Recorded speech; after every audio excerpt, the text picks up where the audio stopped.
Welcome back, everyone, to Pontos Fathom Press. This is our Pontos Fathom Podcast, episode number 92, our last one for 2025. Hope you guys are having a great holiday, getting some rest in these crazy times. But I wanted to kind of jump in a little bit, do a reading from the Book 7, Freeall Forgetting in Distant Gravity. But before I did that, I wanted to sort of place it in the sea of madness and experimentalness that this is,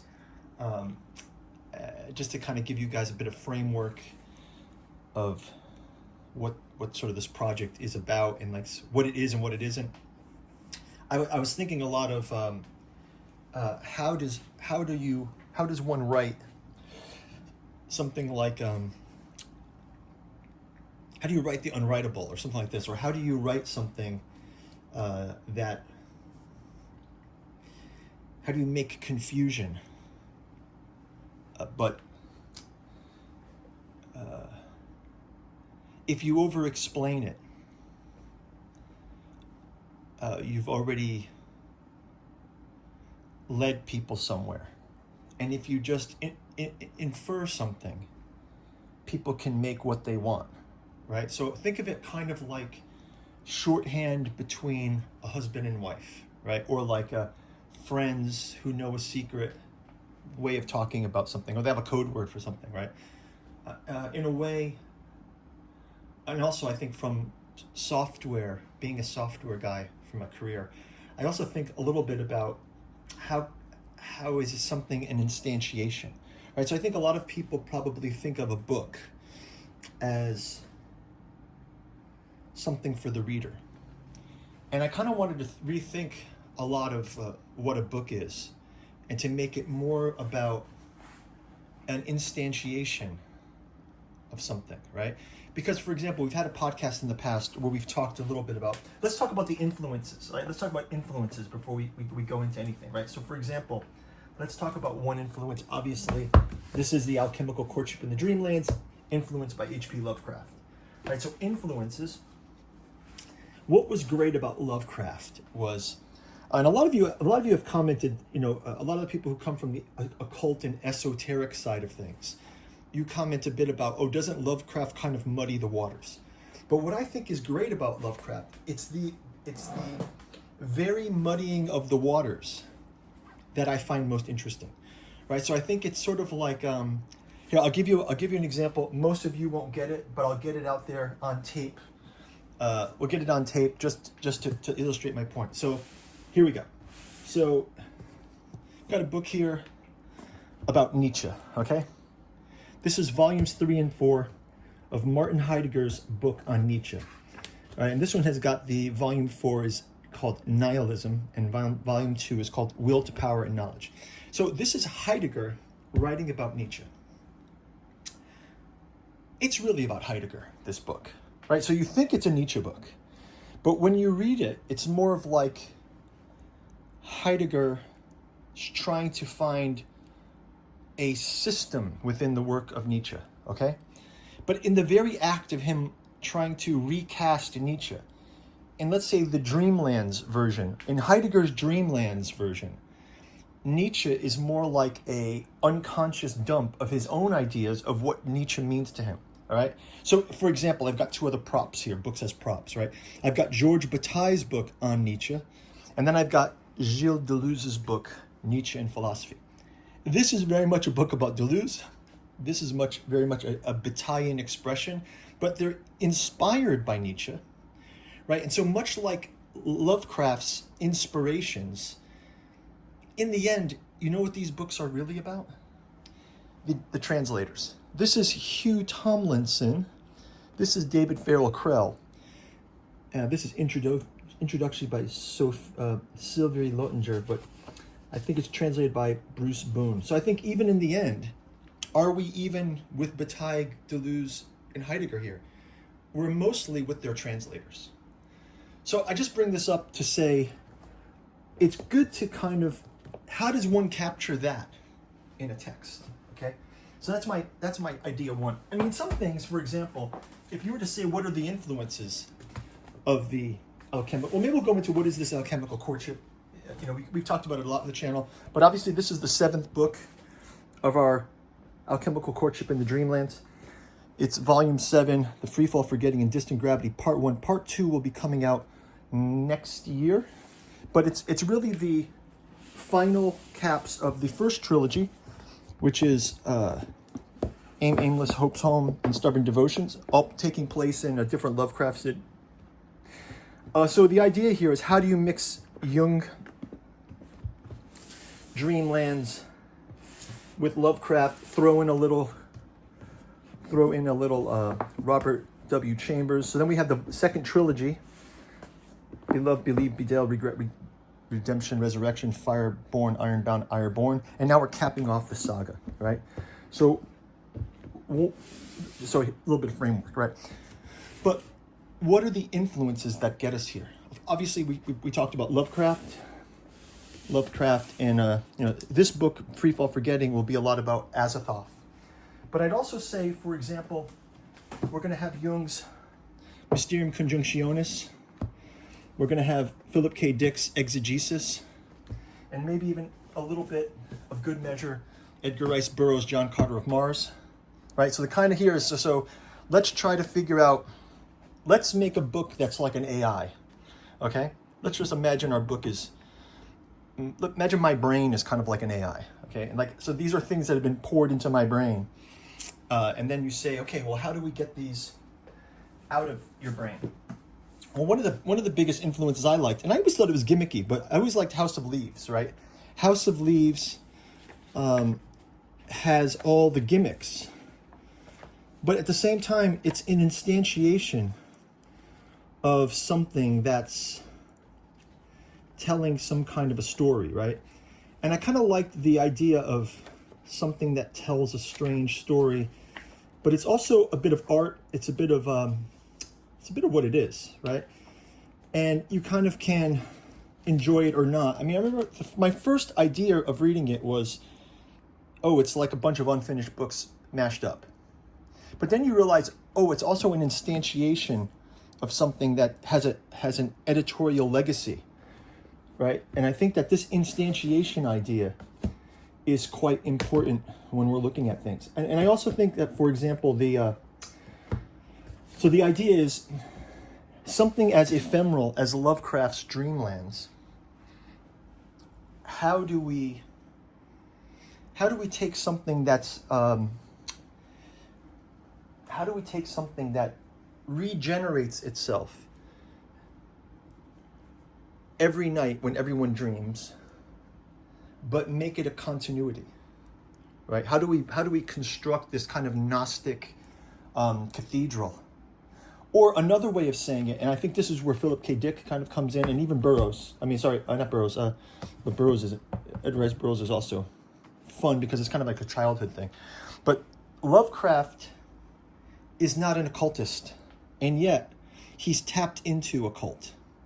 But I don't want to be like David Farrell Krell translating Heidegger talking about Nietzsche. I just want to have some artifacts on the page that lets the reader somewhat lead you to the mess of what this problem could be. I don't want to resolve it. I don't really want to tell the story, right? We just want to let yourself and your, maybe even with making something less readable or less structured, you'll find a path to it. I think the example here is like, say, Philip K. Dick's Exegesis.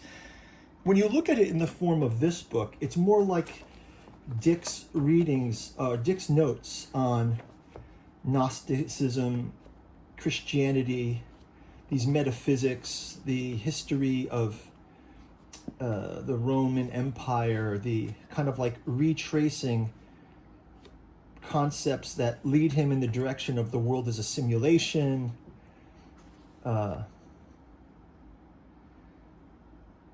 Here you go. I take this randomly. It says, the AI voice is the voice of the brain, new, living information, which we have gotten cut off from by the sinking of this region of the brain into subsentience and hence illusory, simulated world. where her voice is blotted out by the noise deliberately generated by the BIP, the black iron prison, heavy metal participle. Voice. The reason I have my agoraphobia is because of the way I died in a cage in a Roman Colosseum. I was strangled. So he heard a voice? Wow.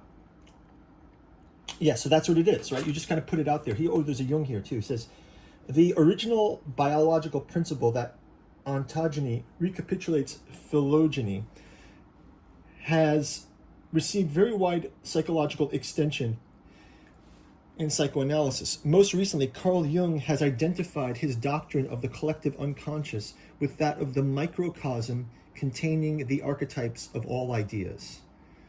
So if the microcosm-macrocosm view is correct, the universe's phylogeny is recapitulated in man, any given man's ontogeny. Thus, 374 is explained phylogeny in the terms of ideas or knowledge. In Ubik, the universe, not the organism, e.g. a man, is impelled inward, the reinstatement of an earlier, more stable state.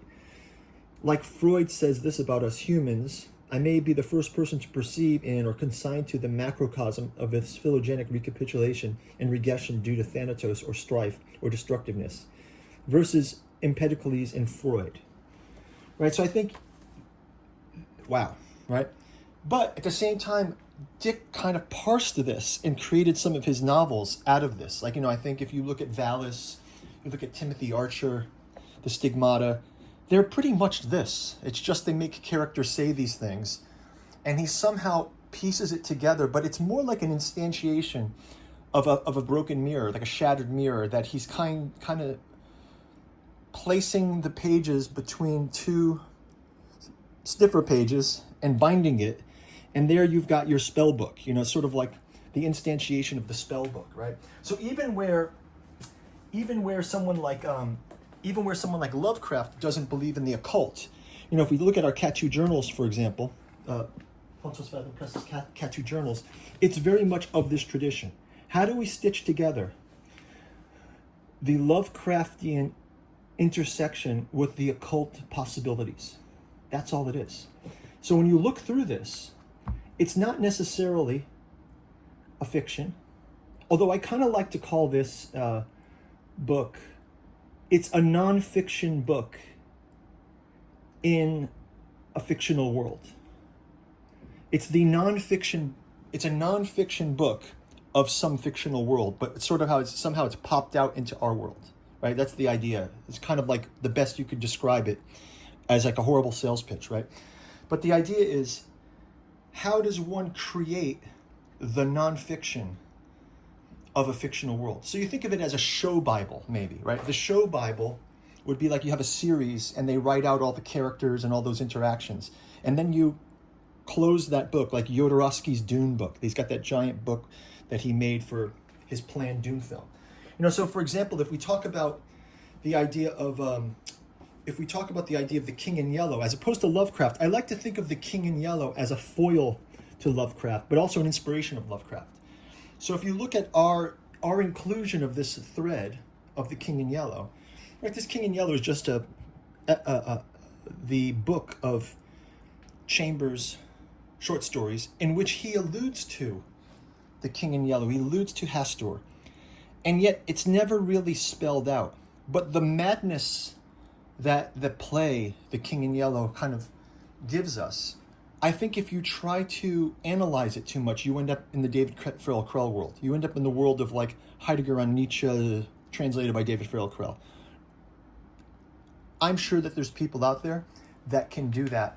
But what I think you end up doing is you just end up hiding the unconscious of the translator into the text.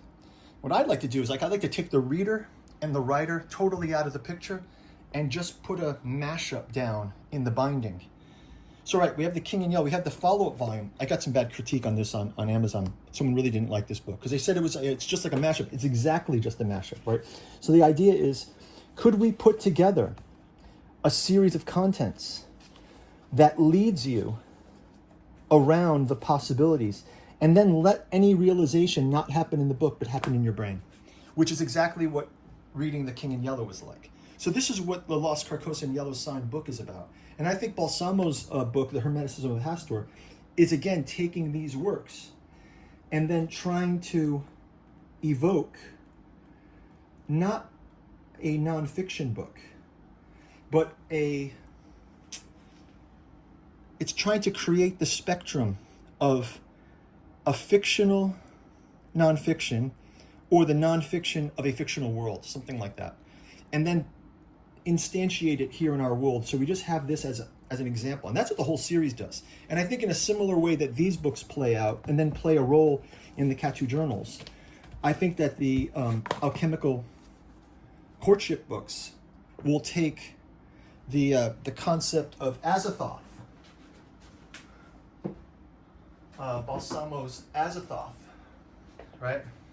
So, and mix it with, so Lovecraft's got Azathoth, and then Lovecraft has also got the color out of space. So the color out of space, you know, you've probably seen, you've read it or you've seen the movies on it. So the color out of space is a color comes through space, this magenta color. And it, and you can see it even in this Dick book, right? Maybe this is the color, maybe this is the yellow sign, right? Something like this. So much in the same way that Hastur appears, or like the King in Yellow appears in book 4, Be Loved, Believe, Be Daled. In this book, it's about the threatening of the Dreamlands by the kind of madness that the yellow sign and the King in Yellow represent. This is handled by King Kuranis and by the characters in the story. I think when we get to the Freefall Forgetting and Distant Gravity, is like we find that Azathoth is actually the source of the color from outer space, right? That magenta. So the gibbering madness you discussed in the Alchemy of Azathoth here, this is sort of like the plot is really just this. So the idea is, if the color out of space were real, wouldn't it seep into the Dreamlands? And then kind of what's the impact of that? And I kind of want to put the Jung back here on the table. So the idea from Jung is, if we look at alchemy as a archaeological site, right? All of the alchemical texts, all of history as an archaeological site of ideas, the archaeological site of ideas, then what is any instantiation of the Dreamlands? And and you start to see that the character is the Dreamlands itself, and its precarious position against these kind of forces. You know, and I think this is where things like, I think this is where sort of Rudolf Steiner, influences of Rudolf Steiner kind of fit into this, right? Here you go. Well, speaking of yellow, I just opened the book and it says, we have heard that a period of materialism reached its peak, one could say its deepest point, in the middle of the 19th century. It is certain that conditions will become more and more difficult, but the threads of connection with the earlier impulses in the evolution of humanity must nevertheless not be broken. The following diagram indicates how seership has developed. Here, yellow seership is still present in full flower. It vanishes more and more completely until the lower point is reached in the middle of the 19th century. And then again, an ascent. But understanding of the spiritual world is not the same as a seership. So you see this diagram here. It says yellow, and then we're going below to green, and then we're going to come back up. This is the mid-19th century. So I guess we're in the green epoch, right? In ancient times, man was occupied with his visions, and thinking lay, as it were, in the subconscious region of the soul. The seers of old did not think, did not reflect. Everything came to them directly through their vision. And I think of the other Burroughs. I think of someone like William S. Burroughs in this case too, who I kind of feel like is a cousin to Philip K. Dick's writings. In that William S. Burroughs, you would use the cut-up technique, right? So there's the cut-up technique was a way to create surrealism. You think Dadaism or surrealism, right? And I think surrealism fits in any kind of approach to this kind of topic. I think if you don't stir up the muck of the unconscious, so how does one create an extension of one's unconscious, like Philip K. Dick does with his exegesis. It's an extension of his unconscious. But he's also made it so that he's placed his kind of brand of the unconscious into the text. And this is a very strange kind of horcrux or something. I don't know if you want to call it that, but I just, that comes to mind, like a horcrux, right? So yeah, you guys didn't know what you were in for today. Okay, so let's go into, let's do a little reading from this. I want to talk about chapter 9. So I will do a chapter reading, and you'll know exactly what you're in for. This chapter 9 is called Saturn Sleeps, Saturn Dreams. Okay?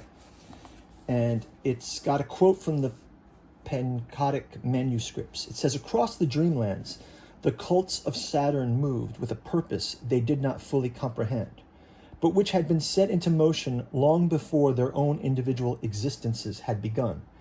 They had always acted in accordance with patterns that predated even their own understanding of devotion, as if their rites were not merely religious expressions, but echoes of an inevitability that played out through them, despite them, and through the very structure of the Dreamlands itself.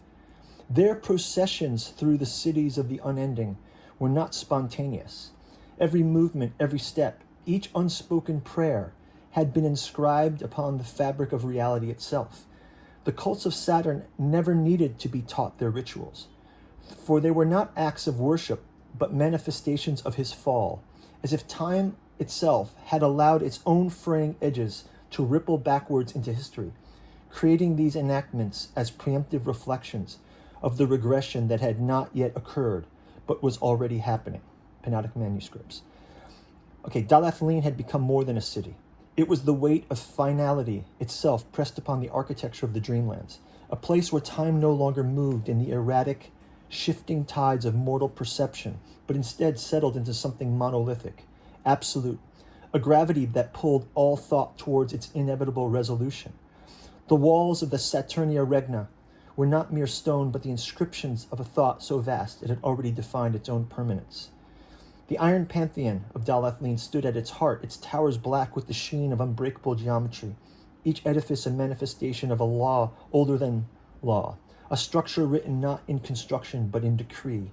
Beneath its vaults, the Saturnian order moved in silence, not the silence of absence, but the silence of a world already concluded, where each word spoken was simply the fulfillment of a truth already known.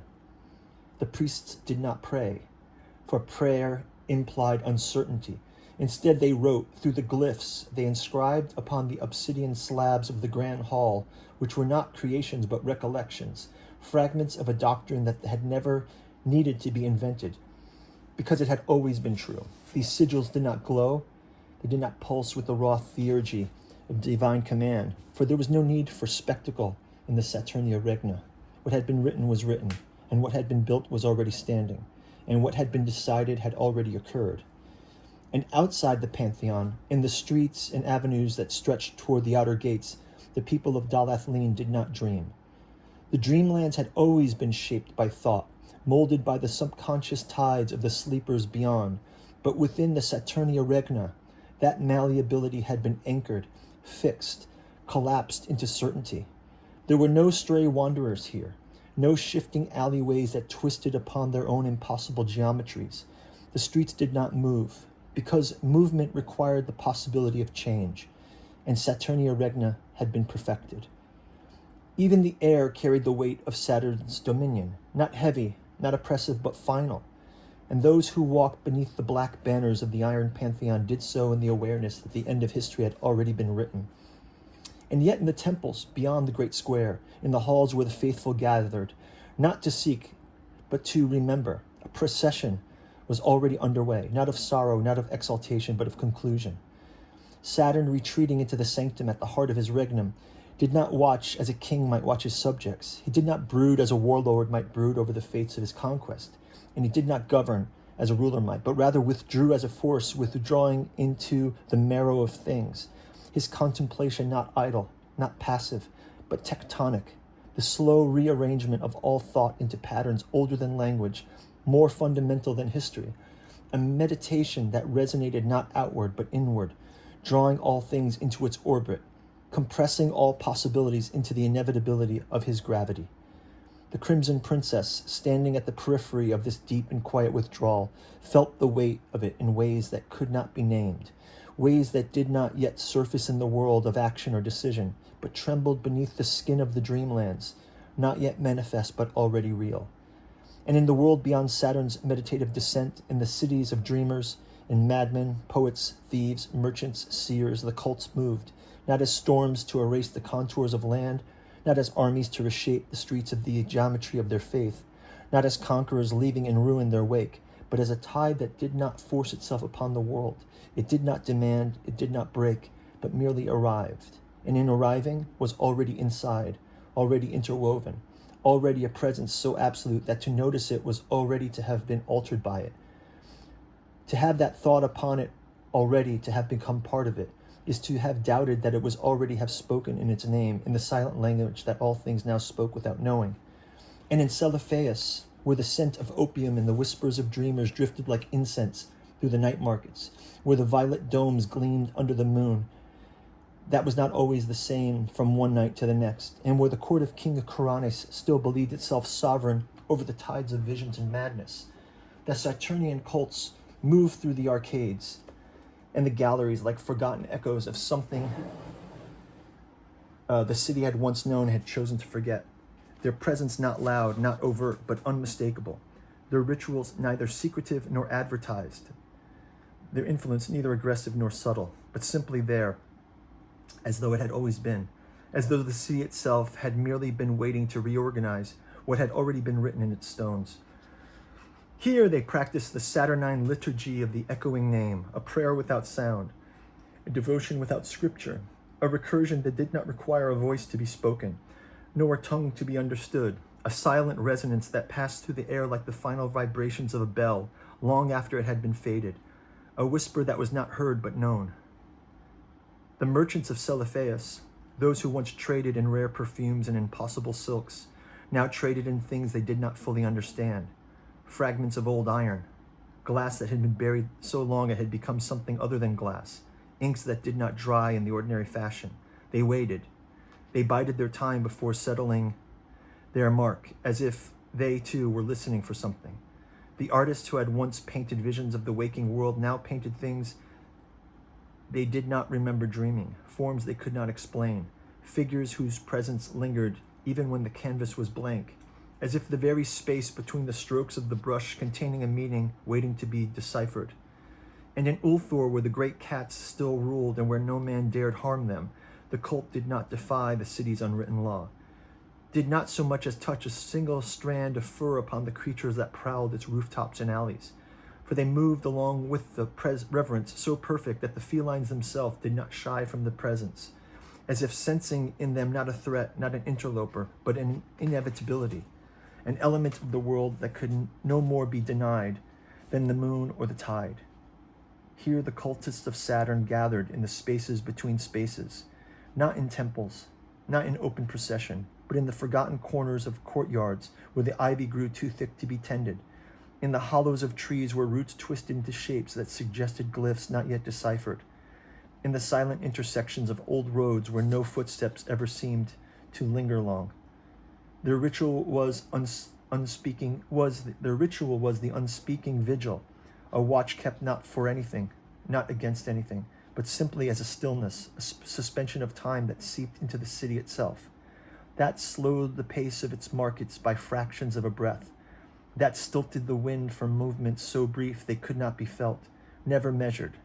That made even the candles of the midnight lanterns flicker in a way that suggested the existence of another light just beyond the reach of vision. In Dalathlene, where the black galleons came and went without explanation, where the sea lapped against the docks with a voice that spoke of depths that had not known sunlight, where the traders sold wares from lands whose names had been forgotten by all but the tides, the Saturnian influence did not arrive as a proclamation, did not make itself known in the way that tides announced their coming, but simply was there in shifting cargo manifests that now bore symbols merchants had not remembered writing, in the coins that passed through hands without sound, their edges worn smooth, they seemed on the verge of vanishing, In the ledgers that recorded transactions whose origin could not recall, the cultists did not wear robes here. They did not move as a separate caste. They did not distinguish themselves from traders and dock workers, the smugglers and the captains, but they were there in the quiet exchanges and the patterns of the night market's shifting stalls, and the way certain doors opened at times and did not match the expected schedule, in the way the sea itself seemed some nights to breathe with a slower rhythm, as if something beneath the waves had learned the cadence of Saturn's breath and had begun, ever so slightly, to exhale in time. And Saturn, in his retreat, pondered not upon the cults, not upon their rites, not upon their actions. For what need was there to watch what was already inevitable? What had already settled into world as surely as the weight of stone, as surely as the silence before a storm, as surely as the slow, unrelenting collapse of all things into the place from which they had first emerged. The Crimson Princess, watching the night unfold, did not question what was happening, did not seek to unravel the pattern, did not attempt to grasp the shape of the world shifted under the pressure of the unspoken, the unmarked, the unclaimed gravity of a god whose dominion was not one of rule but of return. She merely stood at the threshold as Saturn withdrew further, as the Dreamlands filled not with conquest, not with war, not with upheaval, but with something deeper, something older, something so perfectly inevitable that even those who saw it did not know they had already begun to dream in its shape. The labyrinthine streets of Celephaeus, beneath the archways where the moon never fully set, the cult of the fractured wheel gathered in cloaked silence, tracing intricate circles upon the stoneworks, which powders that shimmered in ways that defied natural night. Their faces were concealed by veils of hammered iron, sigils carved into the metal so finely that the eye could barely follow their form. To the uninitiated, their movements seemed like a form of purposeless reverence, but in truth, they were tracing the outlines of forgotten architecture, one that Saturn himself had walked long before time was bound into the present form. The grand liturgy stood in the center, his voice neither loud nor soft, neither commanding nor pleading. It was simply inevitable. His words did not reach the ears of those around him so much as they became part of the landscape, resonating through the air, through the stones themselves, through the very fabric of the city. He falls now as he has always fallen. He falls now as he has yet to fall. And the cult had taken root in Celephaeus, who was known in murmurs and half-formed recollection of the Order of the Silent Return. Though its members never named themselves, never acknowledged their own presence beyond the weight of their footsteps upon the violet-hued cobblestone, beyond the rhythm of their unspeakable observances carried out beneath the moonlight that shifted in hue from night to night as if uncertain of its own form. They did not proselytize, they did not gather in their ranks or hold sermons, but instead moved through the city as living omens, their presence marked only by the hollow spaces left behind, by the quiet that seemed to bloom in the wake like a slow exhalation of something ancient, something waiting. They could be found among the scholars of the dreaming archives, where the scent of paper and dust mingled with the heavier perfume of ink that no longer held itself within the bounds of its inscriptions, where glyphs and forgotten tongues began to shift upon the vellum, not erasing themselves but rewriting themselves, rearranging into alignments more appropriate for the age now pressing upon the Dreamlands. These librarians, those custodians of memory and lore, having long ceased attempting to banish them, had long since given up their feeble protests against the slow intrusion of Saturn's gravity into the written word. Instead, they turned their gaze downward, away from the passages that no longer obeyed the limits of their understanding, pretending not to see the silent figures who lingered between the stacks, who traced unseen patterns in the air, with fingers blackened by ink that did not come from any earthly source. In the upper terraces of Celephaeus, where the air was thick with the perfumed exhalation of lotus and datura, where the dreamers reclined upon marble platforms to sip from jeweled goblets filled with liquors brewed not in cellars but in the shifting tides of slumber itself, the Order of the Silent Return was no less present. Through their presence here was one of inevitability rather than force. The revelers, swathed in silks whose hues could not be named in the waking, found themselves speaking less, their words dissolving into the stillness, their laughter unseen order of the world. They drank deeply of nectars distilled from the fruits of dream trees that have never known root or seed, their minds slipping into layers of sleep they had not intended to reach. Their vision no longer their own, but guided, gently, imperceptibly by something vast, something slow, something that had been waiting for them long before they had ever been born. And when they awoke, as all dreamers must, they carried the silence with them. They bore it in the hollows of its profundity. And in the iron library of Dalathlin, the archivists of the Saturnine mysteries poured their tomes that should not have existed, books that had survived past the death of language, books that retained the scent of ink long after civilization that had produced them had been ground to dust. These were not records. These were transmissions unbound from the flow of cause and effect. They did not tell the story of what had happened or what would happen. They simply were as immutable as the passage of Saturn himself. There was no need to translate them, for they contained no language, only structures of meaning, recursive, spiraling, collapsing in on themselves even as they expounded outwards. Acolytes whose hands trembled not from the reverence, but from the sheer strain of perceiving what they should not be able to comprehend, whispered to one another in tones barely above the breath of the wind through the corridors. It is not history that we hold. It is the weight of what has never ceased. And Dalathlin did not shift like the other cities in the dreamland. It did not flicker with the half-formed architectures of the waking mind, did not bend to the whims of dreamers who walked its avenues, did not erode beneath the tides of subconscious erosion that wore away at the lesser places. It was fixed, final. Its streets, once known for their ancient trade routes, for the whispered dealings of merchants whose names had been worn away by time, had hardened into something more than stone, something that could no longer be reshaped. The Saturnian regna did not rule Dalathlin in the way an empire rules its provinces. It was not governance. It was the weight of an idea so fully realized that no alternative could exist in its presence. The city did not bow to Saturn's dominion, because it had no choice, because there was no will within it to resist.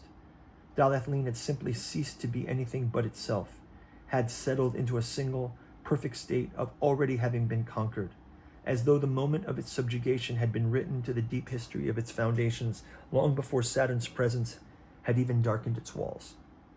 The banners of the Iron Pantheon did not wave. They were etched into the sky itself, unyielding, immutable, fixed in place by laws older than wind. The streets carried no echoes of rebellion, for rebellion required the possibility of success. The citizens moved with the certainty of a world whose ancient history already concluded, and the cults that presided over them, the keepers of the immutable gate, did not preach. There was no need. The keepers of the immutable gate did not see themselves as priests. They did not gather the people in rituals. They did not cast their voices in liturgical pronouncements, and they did not offer the old sacrifices to the lesser gods of the dreamlands that were still demanded. There was no need for conversion, because belief was not a factor in their dominion. One could not choose to believe in Saturnia Regna any more than one could choose to believe in gravity, in stone, and the slow erosion of time itself. The presence was a formality, a gesture toward the function they fulfilled, not as intermediaries between God and mortal, but as reminders of what had already been decided. The keepers did not require temples, but they had them nonetheless, vast halls of obsidian, great chambers of glass that did not reflect, but instead absorbed the images of those who gazed into them. Their altars were not places of prayer, but repositories for unwritten history, the accounts of what had been, but of what had already ended. And those who entered their sanctums did not seek revelation. They sought only to understand how long they had been bound to the design, how long their fates had already been resolved, before they had even taken shape. And within the great hall of silence, the air did not stir. No torches burned, because light in Dalathlin was not a product of fire, nor of the moons of the dreamlands, nor of even the hidden luminaries that flickered above Celiphaeus. The city did not need light, because it did not need to perceive itself. It had no illusions left to dispel. And those who entered the hall did not walk as much as they ceased resisting the path that had already been set for them, feet moving in perfect rhythm through the geometry of the chamber, which had been constructed not according to mortal blueprints, but by the hands of artisans, but by the force of Saturn's decree, in the foundations of the dreamlands itself. The walls did not echo, the black stone arches did not reverberate. Even the steps of the keepers themselves were not in step in a conventional sense, for movement here was an illusion. All paths led to where they were meant to lead. All actions fulfilled the role that had already been written for them to fulfill. The highest of the keepers, known in words only because they had to be, though no name was necessary, moved through the chamber of the fixed purpose with the sigils of Saturn's will not carved, but present. As though the stone had been waiting for mortal hands to uncover them rather than inscribe them. The tablets of the Saturnine decree lined the walls, each one bearing a doctrine that had never been authored, had never been composed, but had simply existed before language itself. The keepers read them without reading, for knowledge they contained was not transferred but remembered. This was not prophecy, this was post-history. And outside the streets remained motionless, the cities of Dalathleen moving only as much was necessary, only as much as their presence required them. No one rushed, no one hesitated. There was no conversation, because there was no need for question. And the Iron Pantheon loomed above them, its towers not built upward but revealed, as though they had always been beneath the fabric of the Dreamlands. And at the highest point of the Pantheon, where the black vaults of the immutable throne stood in absolute stillness, the Crimson Princess stepped forward, the weight of inevitability settling upon her shoulders. She did not look upon Saturn as one looks upon a king, nor as one might look upon a god, but as one might look upon a mountain that had always been in the distance, whose presence had always been assumed, whose existence had always been part of the world, even before it had been seen. Saturn sat in absolute repose, not at rest, not at peace, but at the center of something that could not be disturbed, something that had already moved beyond the concerns of the moment. His breath was not slow, not deep, but already concluded, each inhalation not an act, but an echo of something that had already occurred. The Crimson Princess knelt before him, not in supplication. There was no submission in the gesture, no devotion, only recognition. She had always been meant to stand before him in this way. This was the shape of things. This was the structure of the world. She reached out, not to touch him, but to feel the absolute gravity of his presence, the compression of thought, the implosion of meaning into a singularity so dense that time itself struggled to move in its wake. "Take me to where I can rest," he spoke, not in command, but in a request, in finality. The words were not uttered, but simply became part of the world, the syllables forming not in his throat, but in the fabric of reality itself. And though the keepers did not stir, though the halls of silence did not tremble, though the black vaults of the Iron Pantheon did not crack, Dalathleen understood. The Crimson Princess rose, and the Dreamlands shifted. Ulthar, the city where no man dared harm a cat, had not been taken by the Saturnia Regna through war or decree. It had always been in Dalathleen. No black banners hung from its rooftops. No obsidian vaults rose to inscribe the finality of fate into its skyline. So, and then later in this chapter, the Crimson Princess will begin the process to allow Saturn is going to rest. And I'll go to this part.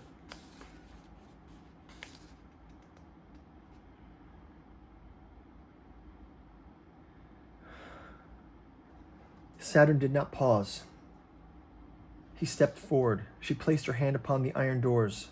They did not open immediately. The resistance was not a mechanical, not physical, but something deeper, the recognition of what was about to occur.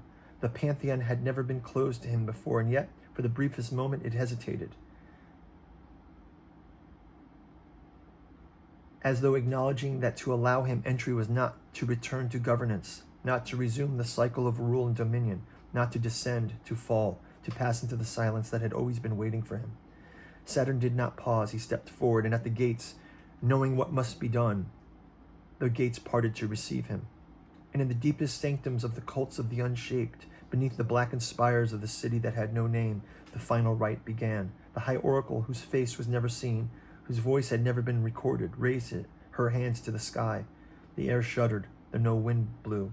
The Dreamlands themselves seemed to hesitate, caught in a breathless pause. She spoke not in words, not in sound, but in the structure of reality. He is falling. He is beneath us.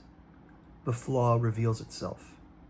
The descent beneath the Iron Pantheon was not like the passage through a mere corridor. not like the slow tread of feet upon cold stone, not like the weary descent of a body into rest. It was something deeper, something that belonged to the oldest rhythms of ritual, to the weight of an act that had been acted before, and yet it never occurred. The Crimson Princess did not guide Saturn as a caretaker would guide the infirm, nor as a servant might lead a king to his chambers, nor as a priest might usher a god to his altar. She walked behind him, her presence neither companion nor witness, but part of the inexorable shape of the movement itself. Each step carried that weight in the simple exertion of descent, not in the burden of bodily fatigue, but in something more metaphysical, something ontological, the weight of something collapsing inward, not merely within itself, but within the structure of his presence in the Dreamlands. The Crimson Princess did not falter. She did not pause. The deeper they went, the quieter the world became, not as though it had been silenced, but as though a hush had fallen back upon it, as though it had simply ceased to require sound, as though the air around them no longer carried the potential for echo. And as though the structure of meaning itself had been simplified, refined, reduced to its necessary essence, and that essence was the act of bringing Saturn to rest. She had never seen the walls of the Tartarian vaults before, and yet she knew they had been shaped by hands. They had not been cut or placed. They had never been designed or built. The passageways did not bear the mark of chisels. They did not carry inscriptions. She did not turn to see if Saturn followed, because the question of his following was meaningless. It had been the same before Saturn had ever arrived in the Dreamlands, before he had ruled, before he had withdrawn, before he had stepped away from the shape of the world to seek a silence only the depths could provide. It had not been made for him, and yet it had always been waiting for him. She understood this, and she did not know why. She did not feel the descent as physical movement, but as a shift in destiny. He had not spoken as he entered the Pantheon, and the descent was not measured in distance but in depth, in the measures of feet or levels, but in the collapse of all that had once had shaped into the condition of Saturn's withdrawal. He had not needed to. The act of stepping through the iron gate had been the final statement of necessity. The Crimson Princess did not look back.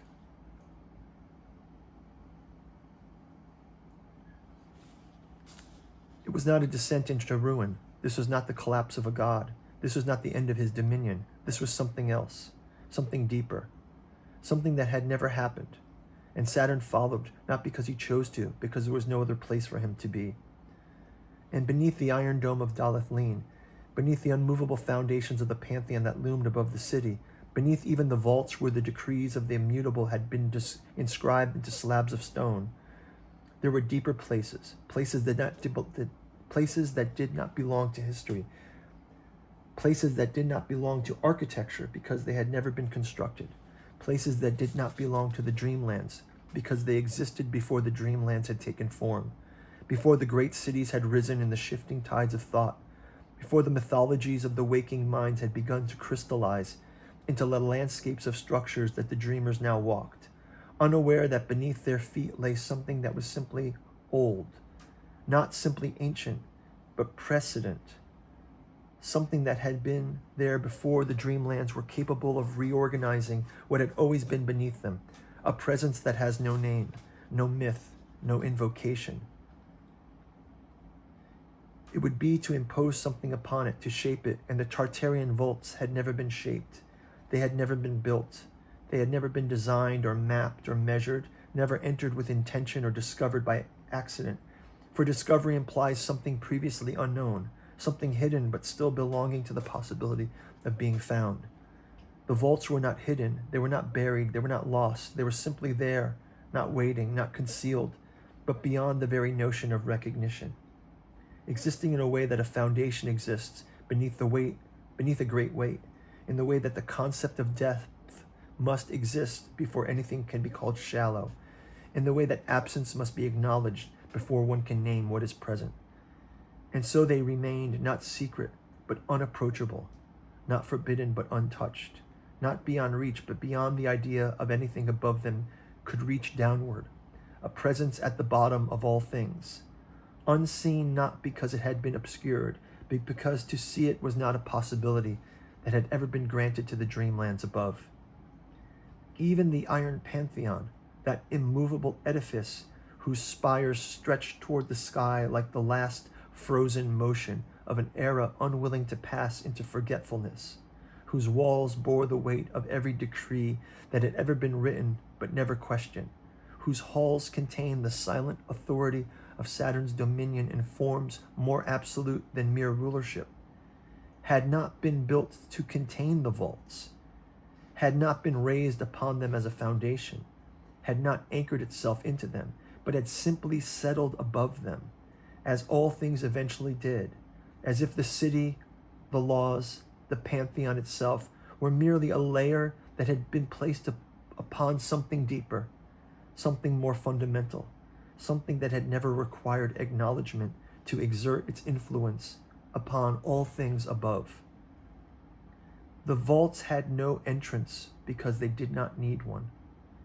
The doors that led downward did not open into them because there was never a time in which they had been closed. The halls through which one passed on descent did not lead to them because there was never a time in which they had been separate. To step below the Iron Dome, to move beneath the deepest sanctuaries of Dalathlin, was not to enter the vaults, but to finally recognize that they had always been there. The air did not shift in temperature, did not grow stale, and it did not carry the scent of stone or dust or enclosed spaces, because the vaults were not enclosed. They were not in place that had been sealed away. They were not a space that had been set apart from the rest of the world, but they were simply the bottom of all things, the place where meaning settled, where weight accumulated, where the final shapes of thought and time and structure came to rest when they could not go further. And yet, for all this, the vaults were not empty, not barren, not void in the sense that something had been removed or stripped away, but something else entirely, something more complete, more final, more absolute. Not the absence of presence, but the presence of all that had ever reached the point beyond which it could no longer be sustained. And all that had ever been given over to silence, all that had ever been laid down, not abandoned, not discarded, but simply placed within the deepest foundations of existence and left there to settle into its most fundamental state. This was why they could not be mapped, why their chambers could not be counted, why their walls could not be inscribed, because to carve something into them would be to impose upon them something that had not already been concluded, and the vaults were not a place of creation, not a place of change, not a place of history, but a conclusion of finality, of the moment after all things had ceased their movement and had come to rest in the gravity of what had always been inevitable. No dreamer had ever spoken of them, not because they were hidden, but because the Dreamlands could only reflect the thoughts and myths and desires of those who wandered within them, and the vaults did not belong to that realm of shifting meaning, of endless possibility. The vaults belonged to the end of possibility. And so they always remained, untouched, not because they were unreachable, because there was no force that could approach them, that had not already, in its approach, became part of them, had not already in seeking them, acknowledged that it was descending toward a state where seeking, where striving, where meaning itself had already resolved into its most inevitable form. This was why Saturn was being brought here. This was why the Crimson Princess did not falter in her steps, why she did not hesitate, why she did not guide him but merely walked beside him, step for step, as though she too was simply arriving at a place she had already been moving toward long before her presence had been necessary, because in the Tartarian vaults all things settled, and Saturn at last was ready to settle. The descent did not require torches. The air did not need them, for it did not exist in a state of mere darkness. It did not lack illumination in the way that the upper vaults of forgotten cities or crypts or sealed chambers or tombs might lack it. It did not carry the cold, hollow absence that defines space, abandoned to time. The vaults were not blind. Their stones did not drink light. They did not smother it. They did not consume the clarity of vision like the gaping maw of an abyss. Instead, the space itself seemed to hold something denser than darkness, something that did not obscure sight, but rather rendered into the very notion of seeing irrelevant, as though the need to perceive had been removed from the nature of its place, not through force or through negation, but simply because perception never had been necessary here. The air did not stir with the movement of those who passed through it. It did not ripple with the slight displacements of breath and presence. It did not carry the echoes of footfalls or the murmurs of shifting stone, because sound itself did not belong in this place, as it did in the world above. It did not resist, did not smother, it did not erase sound, but simply did not require it. It was not an absence, but a condition, a state of being that never needed to accommodate the movements of those who might walk within its halls. The Crimson Princess did not reach for a torch. She did not carry a lantern. She didn't consider the possibility that illumination might be necessary, because there was no need to push against the dark, no need to resist it, no need to cast its shape into something else. It was not an obstacle. It was not something to be feared. It was not something to be navigated. It was something that imposed upon the vaults the need for human or divine sight. The stone did not reveal itself, and yet it was not hidden. The halls did not stretch into obscurity, and yet they did not clarify themselves. They simply were. The vaults did not suggest mystery. They did not invite exploration. They did not conceal or withhold, because concealment implies that something might one day be revealed, and nothing within the vaults had ever been unknown. They were what they were. They had always been, and to walk them was not to discover, not to learn, not to reveal, but to acknowledge, to pass through a space that did not adjust itself to those who entered it, because it had never been meant to accommodate them. The corridors stretched before them in ways that defied the known geometry of Dalathlene, in ways that defied the physical limits imposed by the city above, in ways that made a mockery of measurement, not in the sense of distortion, but in the sense of some impossible twisting of structure, but in a far more immutable, far more absolute manner. They extended beyond what should have been possible, not because they changed or grew, because they had never been bound by the constraint that would necessitate such a thing. They have never been mapped, because they had never been needed to be. They were fixed, settled, whole, complete in a way that did not need to be categorized, and yet they extended further than space should have allowed, as if the very notion of physical limits had been abandoned in the construction of their form. And the deeper they walked, the more the understanding settled into the bone of those who entered, and the Crimson Princess did not question the vastness. She did not pause upon the impossible architecture. She did not turn to examine the endless corridors that seemed to have existed long before the Dreamlands had ever dreamed themselves into being. She did not speak because speaking would have been redundant, because speech was not the province of things that required articulation, of things that needed to be shared, of things that required communication to confirm their existence. But the vaults did not require confirmation, and they did not require names. The vaults had never been different. There was no history here. There was something that was different. And Saturn walked beside her, silent, unchained.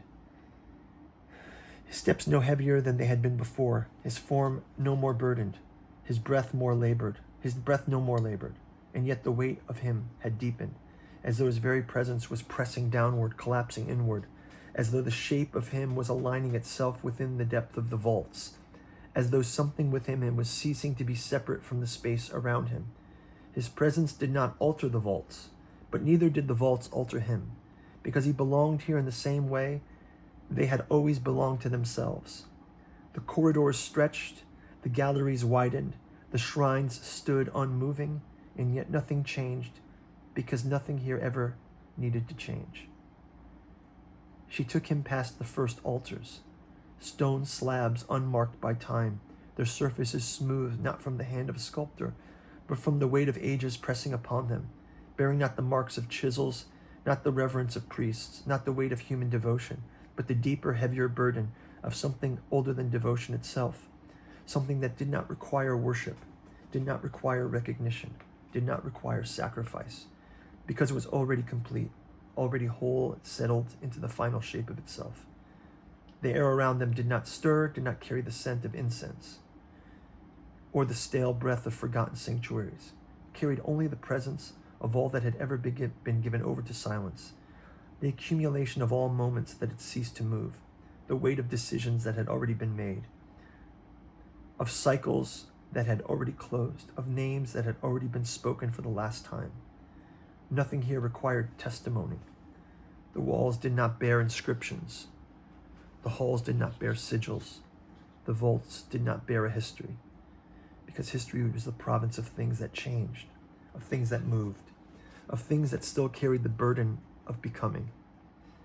And nothing within this place carried that burden, because everything here had already arrived at its inevitable conclusion. And Saturn, in his slow, steady descent, was arriving too. The Crimson Princess did not pause as they moved through these final chambers, did not hesitate before the thresholds of spaces that had never been measured, did not glance at the empty plinths, the unmarked pillars, the unadorned arches, glanced at the unadorned arches that framed passageways leading into stillness so absolute it did not even feel like an emptiness, but like something heavier than existence itself. She only walked because there was no purpose in turning back, because there was no space left for hesitation, because hesitation belonged to those who still stood within the sphere of possibility. And this was not a place of possibility. This is a place where things were laid to rest.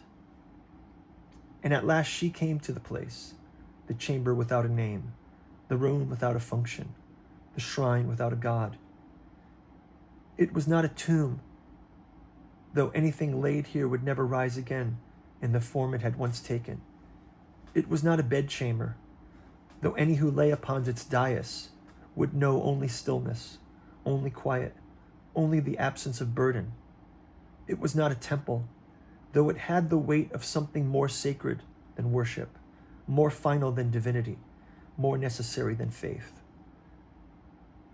The dais at the center was neither stone nor metal, neither carved nor constructed, neither sacred nor profane. It had never been made. It had never been placed, had never been built, because it had always been here, waiting not for Saturn, not for any god, and not for any ruler, but simply because it had to be. It was smooth, vast, unbroken, a surface without markings, without inscriptions, without the evidence of any hand having ever touched it, not because it had been forgotten, not because it was redundant,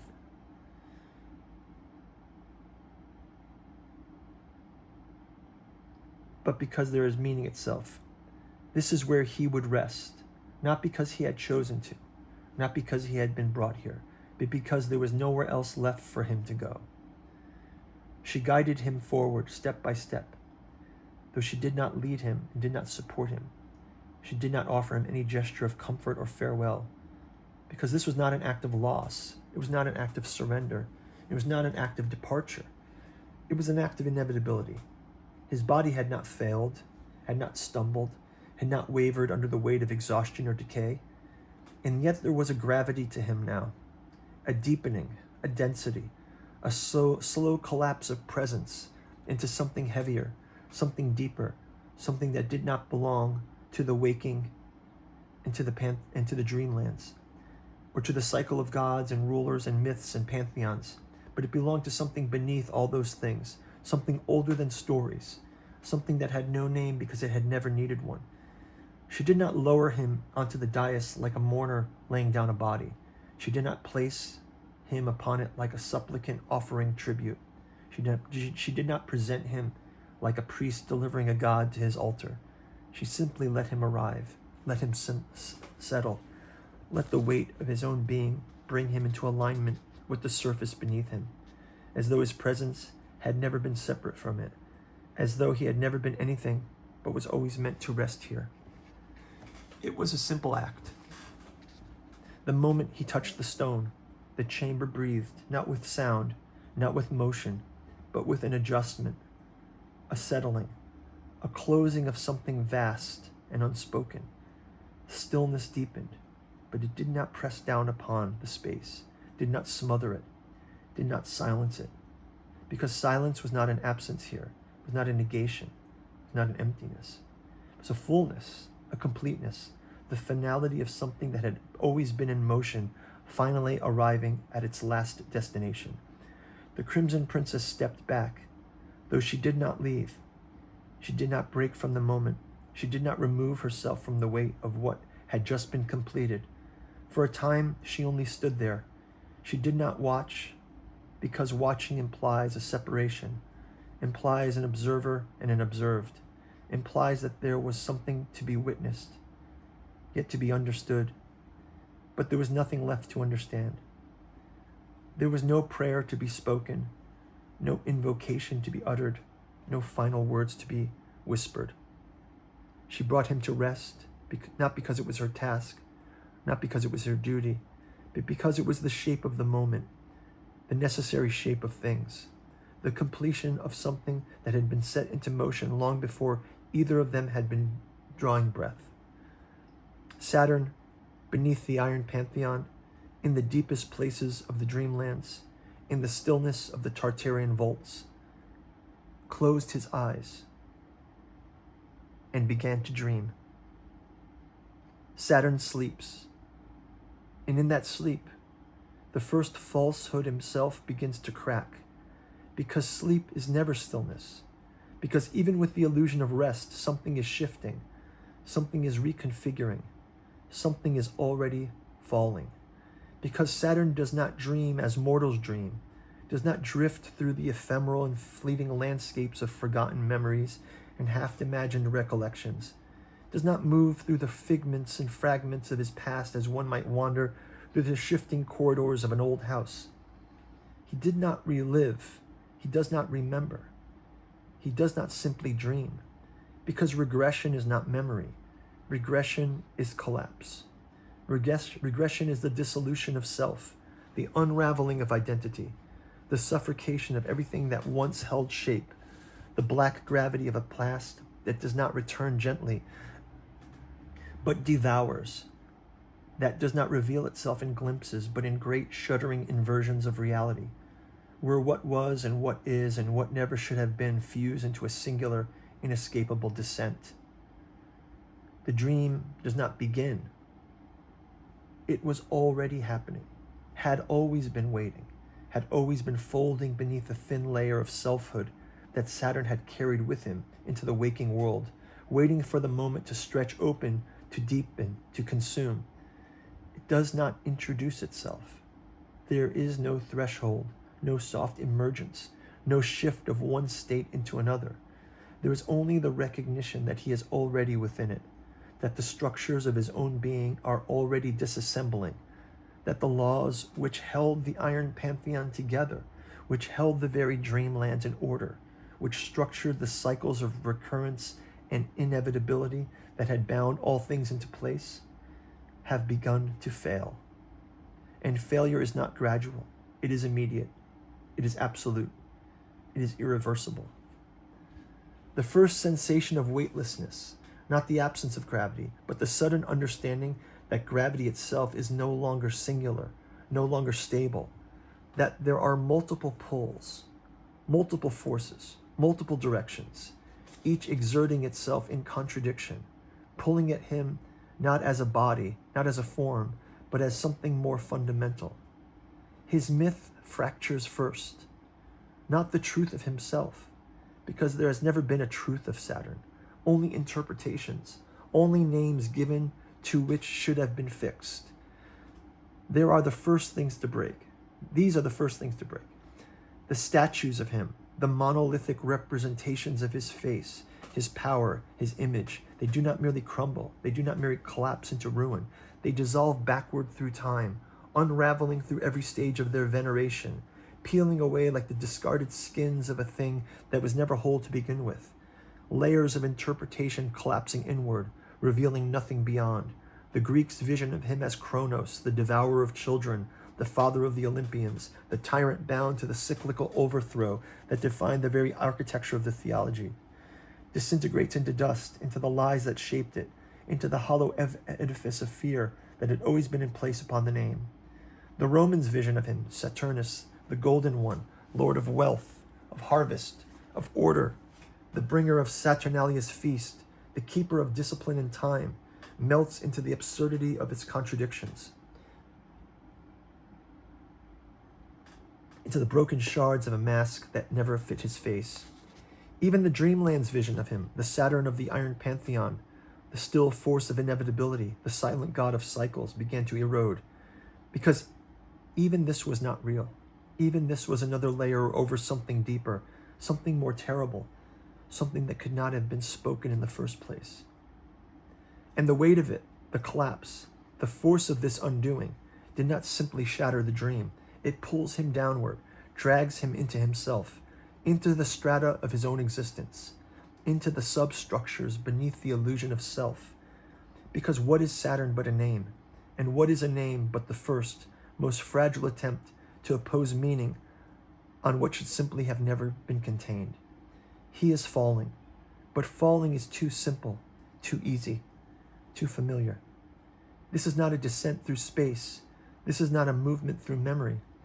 This is not the transversal of a landscape that obeys the logic of before and after, above and below. He is being folded inward, compressed into recursion, drawn into the density of something that cannot be framed, cannot hold structure, cannot be known. The temples collapse as he falls. The shrines crack open to reveal the voids beneath him. The prayers once spoken in his name dissolve into languages that were never spoken, into the syllables that should not have been formed, into tongues that unmake the mouths that dare to pronounce them. The statues decay backwards, crumbling not into ruin, but into the stone from which they were first carved, and then further into the raw, unshaped material that had never yet held his image, until they are erased entirely, until they never were. He sees each moment of their construction played in reverse, the chisels that struck their form now striking only empty space, their hands shaping only silence, their devotion anchoring only an absence.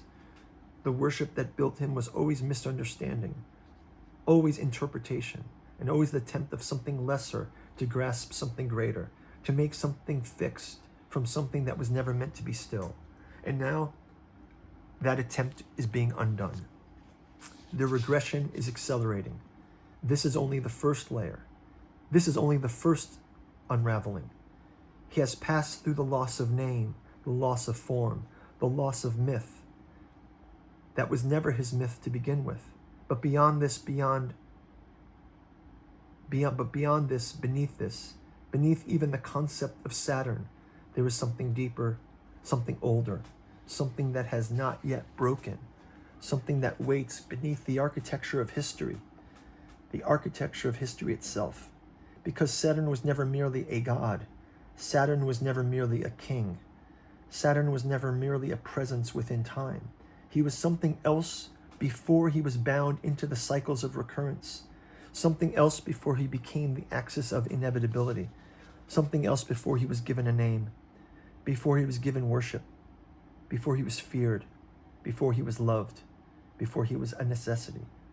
He falls past himself, and his dream continues. The recursion deepens. The past is not the past. It is something more terrible, something more vast, something that should never have been remembered. Saturn does not descend into memory. He is thrown. The war is not past, not distant, not an echo preserved in the annals of the gods. It is alive, happening now, unraveling itself beneath him, dragging him backward through the blood of it, through the ruin, through the moment in which time itself convulsed and split into the age of its victors and the age of the dead. The titanomachy does not replay itself. It devours him, and he is there, not remembering, but reliving. The sky above Orthus is already breaking. The great summit of the Titans' throne world shuddering beneath the siege of the Olympians. The heavens split apart by the spears of those who would unmake what Saturn has built. It is not a battle, it is a collapse. The Titans are not fighting for dominance. They are fighting against inevitability. And they are losing. The mountain is breaking beneath him. The sky is breaking above him. And between them, in the space that should have been his domain, and the space that should have been his absolute dominion, he is falling. He is Saturn, king of the Titans, father of the Olympians. But none of that matters now, because Jupiter, no, not Jupiter, Zeus, because Jupiter is the name he will bear when Rome recasts this moment into something new, to something that feels distant, into something that has already happened. But now it is not Rome's past, it is not myth, it is happening. And Zeus stands above him, wreathed in the unmaking of an age. His body is not his own, not the flesh of the god, but the will of history itself. His form is lightning and verdict. His eyes the merciless storm of an era that no longer has a place for Saturn, for the Titans, for the past. The scythe that once carved the sky, that once reseamed the belly of Uranus, had once made Saturn the first regent of time, is already broken. He does not remember breaking it. He does not know if he dropped it or if it was taken from him, but it is gone. And Zeus is holding the thunder like a judge holds the gavel, like an executioner holds the blade, like the hand of inevitability itself. Saturn does not beg, he does not plead. He already knows how this ends. The Titanomachy is not a war, it is a sentence being carried out. And when the lightning strikes, he is already dead. But the death is not exile. Exile is worse. Because the fall does not end. Because he does not land. Because Mu is not beneath the world. Mu is beneath existence. And the first death of Saturn is not the death of all. It is being cast out, not into Tartarus. Because Tartarus is still within the order of things. Tartarus is a prison, a cell, a place for the conquered to rot beneath Olympus, beneath Hades, beneath the firmament that still acknowledges their existence. Saturn does not go there. He goes further. He goes deeper. And the further he falls, the less of him there is, the less of him remains. Because Mu does not hold him, Mu erases him. He does not remember hitting the ground because Mu has no ground. He doesn't remember stopping because Mu has no end. He doesn't remember how long he was there because Mu is outside of time. But he knows now, as he falls to the memory of it, that the dreams pull him back into a movement that is never left. And this is the first time he ceased to be. And if he ceased to be once, he can cease to be again. Because Mu does not release him. Mu waits. Mu is still here, and Saturn is still falling. Saturn falls. He does not drift. He does not descend. He does not pass through the layers of memory like a figure walking through the corridor of past lives arranged into tidy succession. He collapses inward, pulled into the destiny of his own being, the strata of his own past compressing upon him, crushing the identity that had been layered upon him, peeling back each iteration of himself that had been mistaken for truth. What was Saturn but a name? And what was the name but a binding, a limitation, a wound inflicted upon something that had never been meant to be fixed into meaning? What had been called worship was only a repetition of this failure, an attempt by mortals, by gods, by dreamers, by the waking world itself to confine that which could not be confined, to shape what had never been meant to hold form, and now that shape is dissolving.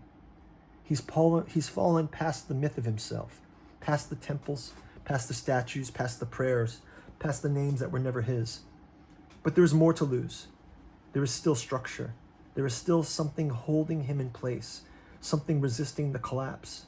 He feels it beneath him, the next layer of what must be discarded, what must be torn from him, what must be obliterated in the regression. And as the falseness of the god's understanding of him disintegrates, he falls into which came before. The iron pantheon above has already left behind. The Dreamlands vision of him already eroded. The temples of Kronos have already been shattered. But now he reaches something older. The proto-gods. Not the gods of myth. Not the gods of dream. The ones who were first. The ones who shaped existence before time had meaning. Before cycles had been imposed upon the flow of being. Before the architecture of fate had become erected as a scaffolding around the chaos of the first becoming. Saturn was one of them. But he was not yet Saturn. He was not yet time. He was not yet the axis upon which recurrence turned. He was something else. He falls into the time of that state, into the form that is no longer a form, into something vast, something that does not yet understand limitation, something that has not yet taken the weight of law into itself, something that has not yet been devoured by the world and given it back in ordered cycles. The others are there, but they do not see him, or perhaps they do see him, but they do not recognize him, because he has not yet become what they would one day name. They are luminous, they are unbound. They are shifting masses of force and concept, primordial, vast, terrible in their purity, because nothing has yet corrupted them with the burden of governance. Nothing has yet shackled them with the necessity of rule. And Saturn remembers, or rather, he is there as he was, before the memory of himself could even exist. The proto-gods speak, not in words, not in tongues, not in any language that can be uttered in the waking world, because they do not yet know what it is to need speech. They do not yet know what it is to separate enough from each other that they must bridge the space between themselves with sound. They are a chorus without distinction, a force without division, a communion without individuality. They are not one, but neither are they many. They are the conditions from which the world will one day emerge. And Saturn is among them, but he is not yet what he will be. He does not yet bear the burden of time. He does not yet hold the weight of discipline. He is not yet the God who will set the cycles in motion. He is something else. And for the first time in all existence, something within him resists, because he knows in the way that something eternal and unshaped knows, in the way that something which has never been bound understands the weight of what will one day become. And he does not want it. He does not want to take it. He does not want to be that axis, that necessity, that force of inevitability. But because it has already happened, because time is not yet real, but the past is already unchangeable. And in that moment, before cycles exist, before time is fixed, before fate is a concept, Saturn experiences his first inevitability. He must become. And the weight of that understanding crushes him. And the proto-gods do not choose. There is no choice. There is only the structure of things that must be. They do not impose limits. They do not declare dominion. They simply allow. And Saturn, who is not yet Saturn, who has not yet devoured what must be devoured, who has not yet shaped what must be shaped, feels himself falling into that role, into the form, into the weight that will define him. And he screams, because to be a god of time is to know that there is no escape. To be a god of time is to know that what will happen has already happened. To be the god of time is to know that he has already taken the burden into himself. And nothing, not even this descent, not even this recursion, not even the dream will change it. And the proto-gods move around him in their vast and unknowable presence, shifts in the current of what will one day become existence. He feels the movement come for him, the moment which he will take them into himself, the moment in which he will break the undivided purity of the first becoming, the moment in which he will create time, and he falls past it. Because this is not memory, this is not a vision, this is not a dream. This is a regression beyond time itself. Eleutheros, the unspoken memory. There had never been a time before Eleutheros, because time had not yet begun. It was not the God of recollection, not the God of the past, not the God of wisdom, because wisdom implies knowing, implies distance, implies the ability to look backward and see something arranged, something structured, something enclosed within the limitations of perspective. But there had been no past, there had been no structure, there had been no perspective. Eleutheros was not the God of what was remembered, but of what had never been forgotten. It did not carry history within itself, because history was a thing of consequence, of decision, of change. And Eleutheros had never changed. It had always been, and everything would ever be already passed through it, settled into it, suffused it, pressed through it as though it had always belonged. Saturn could not see Eleutheros, not in the way that vision functioned, not in the way that the mind of a god or a mortal might comprehend a shape. Eleutheros was the breath of a thing before it was named, the structure of a moment before it unfolded, the weight of an event before it had consequence. It had neither form nor presence, neither edges nor boundaries, because it was the totality of everything before anything had yet realized itself. And it did not speak because speaking is the imposition of division, of articulation, of the space between things. To name something is to separate it from all else, and Eleutheros had never been separated from anything. It was all things, not as a sum, not as a collection, not as a total, but as a singularity that had never been divided into the distinction between this and that, self and other, now and then. To exist within Eleutheros was to exist before identity, before knowledge, before experience. And yet Saturn had experienced it before. And in experiencing it again, he understood that he had never left. He drifted, not drifted, because drifting implies a movement, and movement implies time. And Eleutheros was the place before time had begun to demand separation. He did not float within it. He did not pass through it. He simply became aware that he had always been within it, that every version of himself that had ever existed had been inscribed upon it, had been held within it, had been suspended in the deep law of its presence before even the idea Saturn had taken shape. There had never been a moment in which Eleutheros did not already contain him. There had never been a moment in which anything had been distant from it. Saturn was inside of it, was part of it, and he held within the totality of its presence, because Eleutheros had already received him before he had ever been conceived.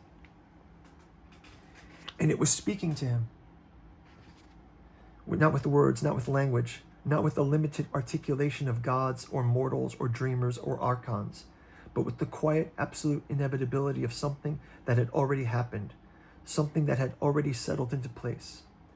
He would be included. Eleutheros did not judge.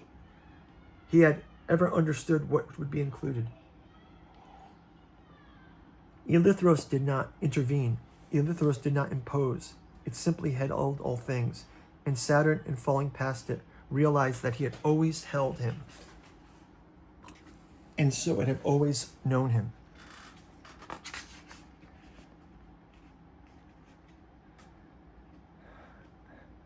And below, the next force waited, because Eleutheros had been the first keeper of his name, and had been the first keeper of him, and because before memory, before inscription, before the unspoken, something before the moment in which structure of the cosmos had begun to hold itself in place, and it had been waiting for him, because he had always been falling toward it. Phalos, the shifting horizon. There was no border between Itheros and Phalos, no threshold, no line, no separation, because the separation is an illusion imposed by things that require division. But Phalos is not Eleutheros. And where Eleutheros is the stillness of memory before memory exists, the deep containment of all things that had already been, Phalos is motion. Phalos is transition. Phalos is the boundary between the known and the unknown, a boundary that is never fixed, never still, never graspable. If Eleutheros was the totality of everything that had been, Phalos was the dissolution of totality, the inevitable moment in which the known begins to disintegrate, the precise but endless instance in which certainty of the past collapses forward, not into what is yet to come, not the future, not time. Phalos is not the god of what will be, because of what will be is still a structure, still a definition, still a prison of form. Phalos is the transition itself. Phalos is the unraveling. Phalos is the threshold that will never be crossed, because it is always receding. Saturn does not fall into Phalos. He reaches for it, or rather, he is pulled toward it, pulled toward the place where the edge of what has already been inscribed begins to fray. But there is no edge, no final border of the past, no precipice from which he might leap, no defined moment at which certainty of Eleutheros gives way to the uncertainty of what lies beyond, because Phalos is not a place, it is not a realm, it is not a moment in time or structure of being, it is the unraveling of those things. And Saturn begins to come undone. He has already lost his name. That was taken in the collapse of the god's mythology. He has already lost his form. That was eroded in the dissolution of his statues and the collapse of the temples. In the reversal of the chisel against the marble that had once been carved into his image, he has already lost his place in memory. Eleutheros has released him, not by choice, not by act, but because he has ceased to be something that can be held within what has already been. But there is still structure left in him, still the weight of something that believes itself whole, still the final grasping threads of identity, of presence, of selfhood. And Thalos is waiting to strip those away. Because what is self but the resistance to dissolution? What is form but the refusal to yield? Thalos does not break things. Thalos does not destroy. It does not act against Saturn. It does not impose itself upon him. It does not reach out with grasping. It only recedes. It only moves. It only draws back, always just beyond reach, always at the periphery, always present and never obtainable, always pulling toward a horizon that will never be reached. And Saturn, in that pull, begins to lose the last most fragile illusion that has bound himself together. His name is gone, his form is gone, and now he begins to lose his distinction. And to say Saturn falls and falling forward, it is not a memory, it is not a prophecy. This is the state before the first distinction was made, and below him, something impossibly vast is waiting. Zaltharis, the starless radiance.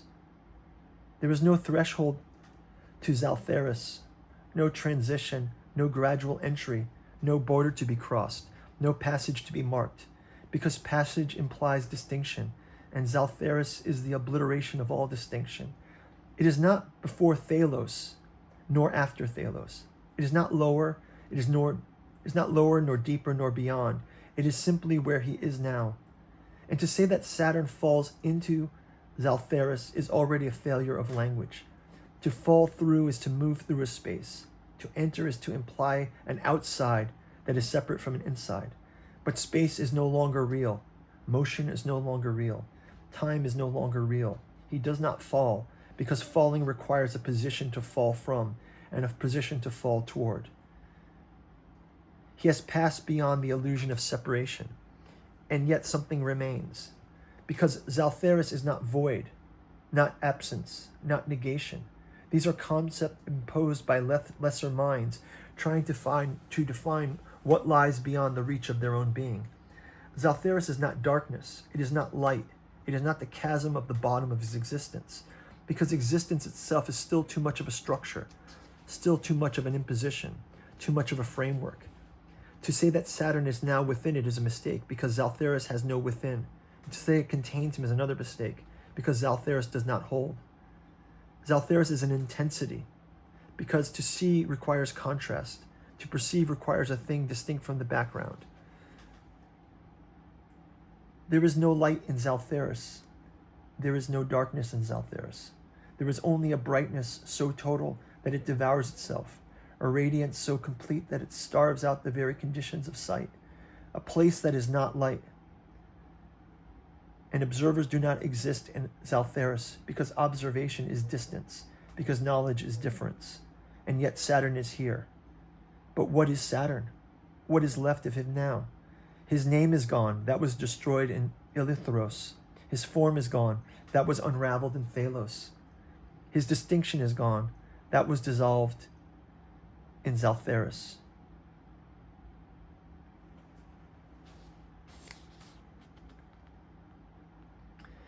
He was always going to return, but now he was almost gone.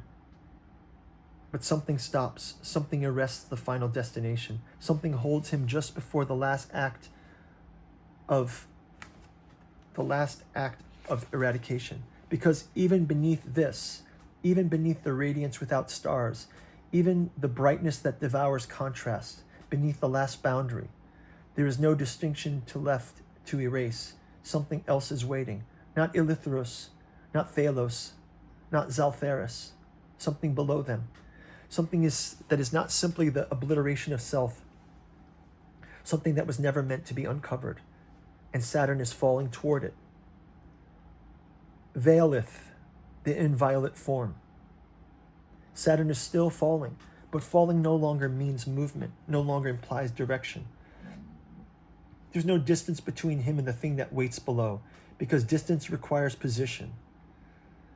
Because before there was Saturn, before there was time, before even the proto-gods were shaped into what they would become, there was only Velith. And Velith was the first shape, the inviolate form, the first thing that was distinct, the first thing that could be seen as itself and as not part of the undivided, unbroken totality of what was before. And to say that Saturn reaches Velith is a lie, because Velith is not reached. Velith is the place where reaching becomes possible. It is the threshold between everything and something. Velith is the first boundary. He does not see Velith.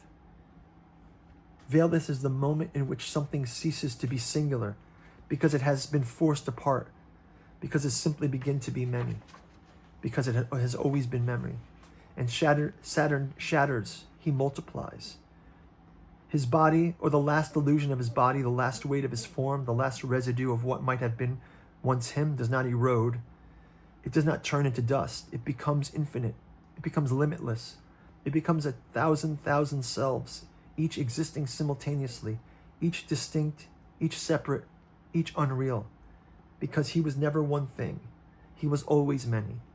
The God, the Titan, the youth, the force, the axis, the father, the devourer, the keeper of time, the breaker of cycles, the slave to cycles, the regent of order, the architect of ruin. He has been all these things, and now they are separate. They stand apart, and he sees himself, or rather he sees them. Because Saturn was never a single thing, because he was never whole, and Velith does not sever him, it reveals him. Not because he is being broken, but because he is being unmasked, because he can no longer tell which of them is real, because none of them are real. And something moves. In the moment, in the infinite versions of himself, standing in the endless light of Velith's presence, he understands that he was never supposed to be one. That time was never supposed to be one. That history was never supposed to be one. That moment in which he collapsed into a single self was the moment in which everything became wrong, not Velith. Velith does not move. Velith does not change. Velith has never changed, but something is below it. Something beneath even the final revelation, beneath even this last understanding, beneath even this recognition of its own multiplicity. Because if Velith is the first shape, the first distance, the first separation, then what is below it? What is before the first form? What is before distinction? As the many versions of himself turn, as they see all at once, Saturn realizes he has not yet finished. He has not reached the truth. Saturn is still falling. Zoroastrial, the recursive architect. There is no end to the fall, only a deeper recursion. Saturn has already been shattered. He's already been revealed. Velith showed him that he was not one but many, the unity that was a lie, that the singular was only the convenient fiction of being that could not bear the weight of a true existence, and yet something remains, and now Saturn falls for it.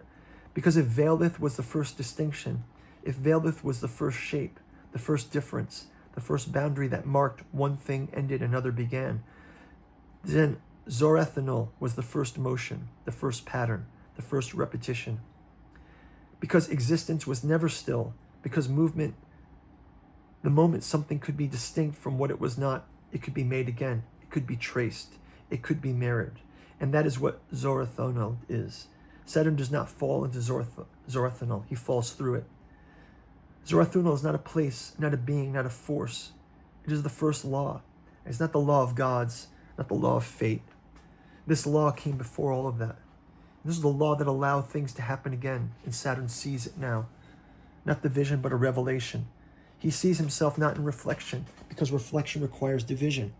In Saturn, in his descent, in his fall through the strata of gods and myth, is being pulled into it. Not because it's form, because he had already seen himself standing in it, because he had always been inside it. He remembers the fall, not the first fall, because there was no first fall, no beginning. He remembers the moment when he descended past the falsehood of the gods, when he saw through the shimmering lies of Olympus and the bitter thrones of the Titans, when he felt the weight of the cycles crashing down upon him like the ruin of all things. He remembered the moment. He remembers the moment he was stripped from memory in Eleutheros, when he was unmade by the forgetting, when his name was peeled away and scattered into the silent spaces between stars.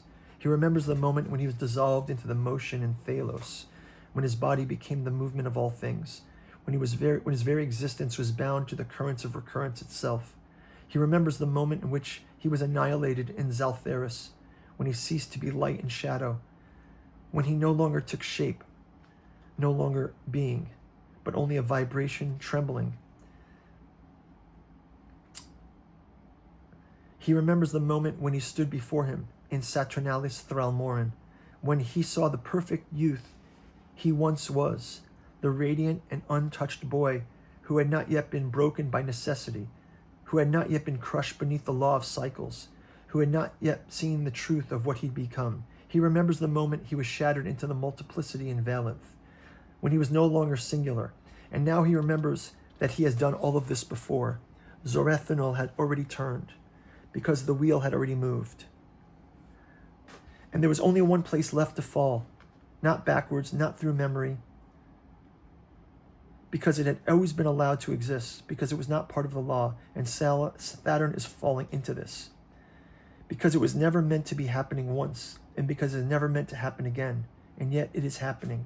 And Saturn, the one who has ruled time, the one who has shaped cycles, the one who has carried the burden of recurrence upon his back for longer than history, can measure and is about to see what should have been remained forgotten. He's about to witness what was never meant to return. He's about to fall into the flaw itself, and this time it will not let him go. Saturnalis Thralmorin, the perfect youth. There was a time before he was Saturn.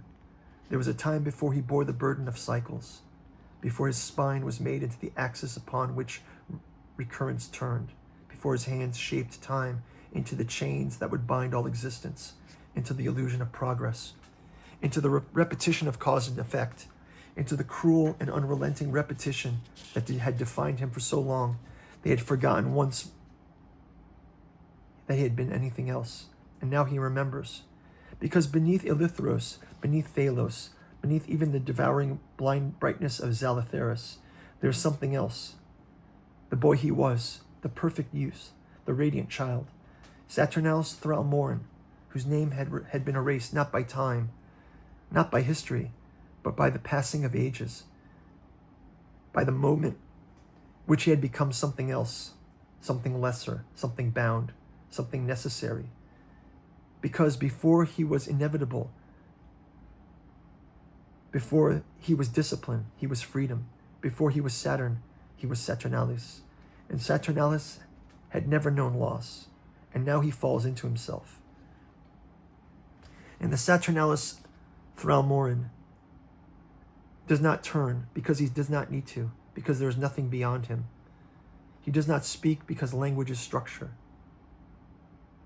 He only stands there. He only exists. He only lingers in the weightless, boundless, unbroken youth of what he has always been, of what he had been before necessity consumed him, of what he has always before the thing that would make the world what it is, the thing that would steal away the first freedom and replace it with recurrence, the thing that would end eternity and replace it with cycles.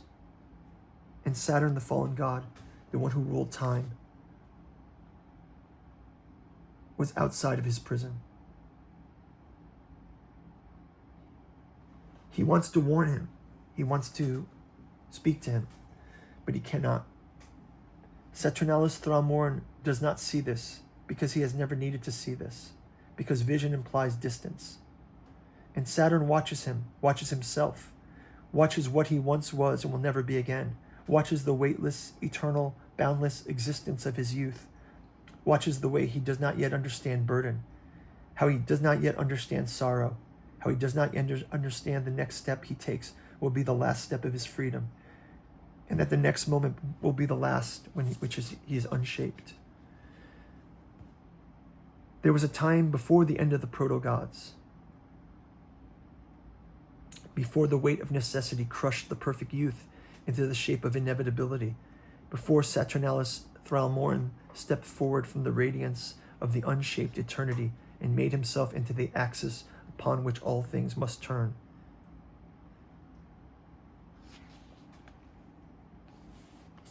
And it was Saturn Thralmorus who first felt it. And maybe that's a place to leave it. Maybe I just close out the chapter, the last paragraph here. And yet, in his hesitation, even the fear coils around him like the last vestige of his own selfhood. Something is stirring, not beyond the gates, but within him, something that should not exist. A memory from the first word was ever spoken, before the first light ever cut through the endless, formless dark, before there was Saturn, before he was Saturnalis Thralmorn, before he was even a being that could bear a name. It is not a vision, it is not a recollection, it is a knowing that settles deep into the marrow of existence.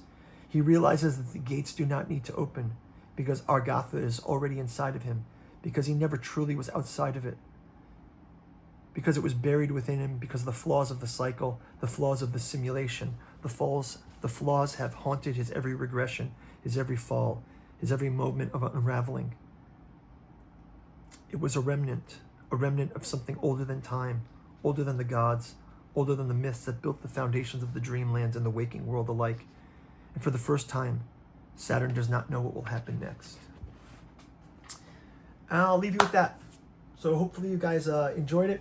Go check out the bookstore. Check out our Patreon. Happy New Year, everyone. Hope everyone has a great holiday, and we will see you next year. Thanks a lot. Bye-bye.